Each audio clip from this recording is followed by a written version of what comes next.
So, here's the deal.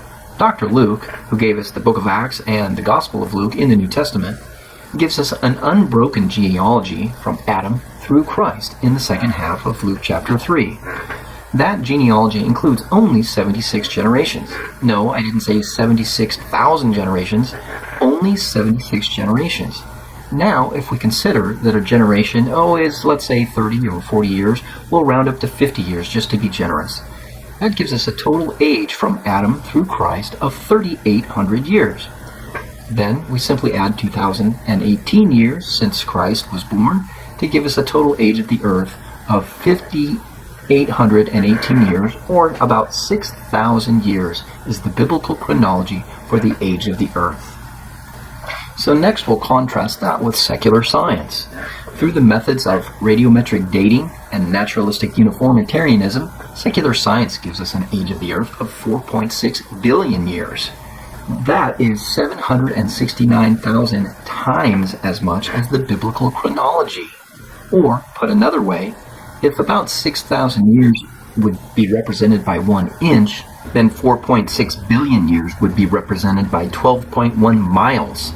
One thing is for sure, somebody is way off here. So, let's see what the levels of salt in the Earth's oceans have to say about who's right on this question. We'll start off by asking a few simple questions such as, question 1, how does salt get into the oceans? Well, it's in the same manner that all other minerals get there. It is washed away from the ground by running water and is deposited when rivers and streams discharge into the ocean. Question 2, okay then, how does salt get out of the oceans? Answer, well, for the most part it doesn't. This is because only fresh water evaporates and participates in the water cycle. Except for small amounts of salt that get buried when the tectonic plates in the bottom of the seas override one another, the salt entering the ocean remains there. Question 3, so the oceans are getting saltier? Answer, yes. The salinity of the ocean is increasing slowly over time. Question 4, so as the levels of salt in the ocean waters continue to rise, what is the effect on fish and other marine life? Answer, once the salinity levels exceed a certain threshold, bodies of salt water can no longer support life.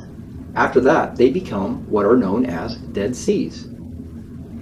Question 5, okay, where can I learn more about this?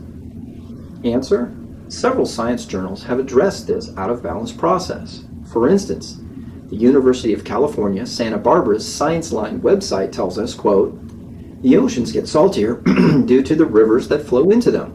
Water from the ocean evaporates and then rains over land and forms rivers. As the rivers flow over the land, things like salt dissolve into the river and are carried out to the sea. Since the amount of water in the ocean is more or less constant, the sea keeps picking up more and more salt and doesn't have any place to get rid of it. In certain places, like the Salton Sea in California, the Great Salt Lake in Utah, or the Dead Sea in Israel, rivers flow into lakes that also evaporate, and the salt is concentrated more and more over time, until the salt concentration is much higher than in the ocean, and nothing much can live in these lakes. Unquote. Friends, evolution requires very long ages, such as 4.6 billion years, because of the astronomical odds against extreme order arising from pure chance. In order for that timeline to work, the oceans would have had to be in stable chemical equilibrium all that time. But the observable scientific evidence tells us this has never been the case, since only about 27% of the salt entering the oceans escapes each year. This means that the remaining 73% contributes to the increase in ocean salinity. This effect is especially pronounced in smaller oceans, where the exchange of warmer and cooler waters prevents the overall redistribution of saltiness, which occurs in larger, deeper oceans. Now take a moment and realize that if the oceans as we know them today were more than several million years old, using very generous assumptions, they would be too full of salt and other minerals to support life. In addition, due to the distinct biological differences between freshwater and saltwater marine life, the oceans must have had significant saline content at their origins. This brings the likely age of the oceans down into the thousands of years range. Now let's apply the effect of rising salt levels to our two timelines that are in such sharp disagreement. If the slow increase in saltiness really started 4.6 billion years ago, all oceans would have become too salty to support life many billions of years ago. Oops, that's not going to work. However, this is not a problem if the biblical age of the Earth is correct, because the process has only been occurring for a few years, and the oceans we see today are still way below the point where all of marine life would be in danger. Friends, once again, we find that real, observable science directly supports the biblical time frame for the age of the Earth, such as Luke's roughly 6,000 years. Based on this applied science, the scoreboard shows Luke 1, secular science 0. Since we find it to be historically accurate and scientifically credible in every verse, isn't it time to rethink throwing the Bible and its message of eternal salvation and forgiveness of our sins into the trash can? Thank you for watching this episode of 7 Science Questions and Why They Matter.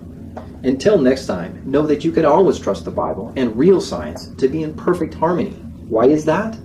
Because they both have the same author. Goodbye for now, and eternally. Live long and prosper. Live long and prosper. Live long and prosper.